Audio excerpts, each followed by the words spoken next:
ایمان افروز T V کے معزز دوستو السلام علیکم۔ ناظرین، آج کی اس ویڈیو میں ہم بات کریں گے کہ اگر پاکستان نہ ہوتا تو ہم ایز اے مسلمان کہاں ہوتے۔ پاکستان نہ ہوتا تو ہمیں کیا ہوتا؟ ہندوستان کے دوسرے درجے کا شہری؟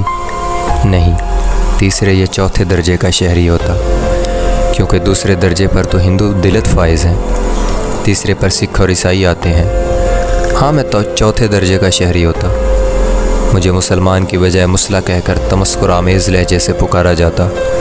میں جس مسجد میں نماز پڑھتا، وہاں شروع میں کوئی انتہا پسند تنظیم باقاعدگی سے دوسرے تیسرے دن خنزیر کا سر کاٹ کر پھینک جاتی۔ اگر میں نمازیں پڑھنے سے باز نہ آتا تو ریاستی حکومت کی ملی بھگت سے یا تو تاریخی یادگار کہہ کر اس پر تالا لگا دیا جاتا، یا کوئی ہندو تاریخ دان مسجد کی بنیادوں میں چھپا کوئی مندر ڈھونڈ لیتا اور وہ مسجد مسمار کر دی جاتی۔ اگر میں پاکستانی نہ ہوتا تو بھارتی فلموں میں مجھے ایک کسائی کے روپ میں چھرا اٹھائے دہشت پھیلائے دکھایا جاتا۔ میری قوم کو ایک دہشت گرد اور جنونی کے طور پر میڈیا میں پیش کیا جاتا۔ اگر میں کوئی کاروبار کرنا چاہتا تو حیدرآباد کے تاجروں کی طرح ہر چیز چھین کر مجھے زندہ جلا دیا جاتا۔ اگر میں سیاست میں پڑ جاتا تو گجرات کے اقبال احسان MLA کی طرح بیٹیوں سمیت برہنہ کر کے قتل کر دیا جاتا، یا پھر جس طرح پچھلے دنوں ایک ٹی وی شو میں ہی آ کر مجھ پر پٹرول چھڑک دیا جاتا اور آگ لگا دیا جاتا۔ میں پاکستانی نہ ہوتا تو میں اپنے رب کی حلال کی گئی چیزوں کو جان کے خوف سے اپنے لیے حرام سمجھ لیتا۔ میں اگر کوئی عالم ہوتا تو مجبوراً مجھے ہندوؤں کو اپنا بھائی بنانا پڑتا۔ میرے فتوے ہمیشہ مسلمانوں کے خلاف اور ہندوؤں کے حق میں ہوتے۔ میں اگر پاکستانی نہ ہوتا تو کیا میں انسان بھی ہوتا؟ کیا مجھے یہ لوگ ایک انسان تک کا درجہ دے دیتے؟ کیا یہ لوگ مجھے سکون سے اپنے مطابق زندگی گزارنے دیتے؟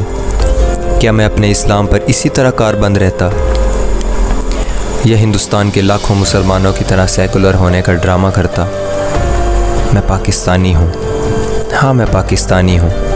اس میں میرا کوئی کمال نہیں۔ ہاں، میرے آباء و اجداد کی قربانیاں ہیں، ان کی جد و جہد ہے کہ آج میں پرسکون فضاؤں میں سانس لے رہا ہوں، جہاں مجھے ہندو سنگھٹکوں کا کوئی خوف نہیں۔ لیکن کیا یہ مجھے پلیٹ میں ملا؟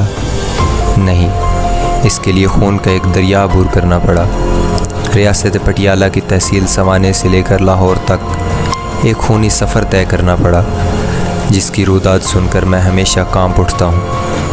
اپنے آباء و اجداد کے خون میں ڈوبی یہ داستان ہر اگست میرے دماغ پر چھا جاتی ہے، جو مجھے یاد دلاتی ہے کہ بیٹا، یہ پاکستان تجھے تحفے میں نہیں ملا، اس کے لیے نوجوانوں کی جوانیاں، بہنوں کی عزتیں، بزرگوں کی بزرگی اور نہ جانے کیا کیا قربان کیا گیا۔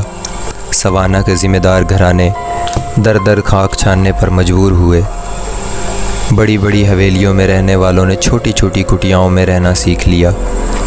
یہ ہجرت نہیں، خون کا سمندر تھا، جس میں ڈوبے اپنے عزیز و اقارب آج بھی یاد آتے ہیں۔ تب جا کر وہ درجہ حاصل ہوا جس سے اللہ تعالیٰ نے چوتھے درجے کا شہری نہیں بلکہ ایک پاکستانی کے خطاب کا تاج سر پر سجایا۔ آج میں جد و جہد کرنے والوں کی تیسری نسل الحمدللہ یہ کہہ سکتا ہوں کہ ہاں، میں پاکستانی ہوں۔